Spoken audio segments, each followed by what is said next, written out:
بسم الله الرحمن الرحيم والنازعات غرقا والناشطات نشطا والسابحات سبحا فالسابقات سبقا فالمدبرات أمرا يوم ترجف الراجفة تتبعها الرادفة قلوب يومئذ واجفة أبصارها خاشعة يقولون أئنا لمردودون في الحافرة أئذا كنا عظاما نخرة قالوا تلك إذا كرة خاسرة فإنما هي زجرة واحدة فإذا هم بالساهرة هل أتاك حديث موسى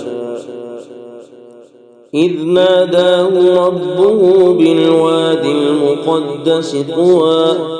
اذهب إلى فرعون إنه طغى فقل هل لك إلى أن تزكى وأهديك إلى ربك فتخشى فأراه الآية الكبرى فكذب وعصى ثم أدبر يسعى فحشر فنادى فقال أنا ربكم الأعلى فأخذه الله نكال الآخرة والأولى إن في ذلك لعبرة لمن يخشى أأنتم أشد خلقا أم السماء بناها رفع سمكها فسواها وأغطش ليلها وأخرج ضحاها والأرض بعد ذلك دحاها أخرج منها ماءها ومرعاها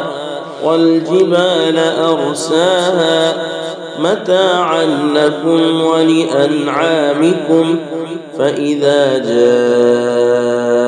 الطامة الكبرى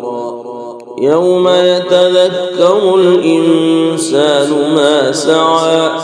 وبرزت الجحيم لمن يرى فأما من طغى وآثر الحياة الدنيا فإن الجحيم هي المأوى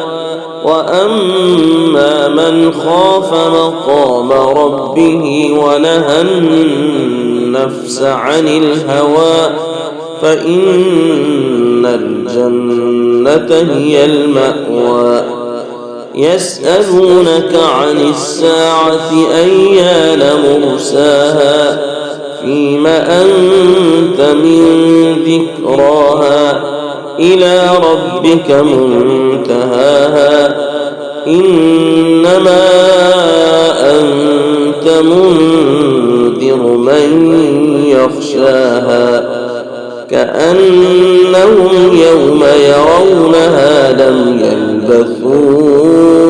إلا عشية أو ضحاها.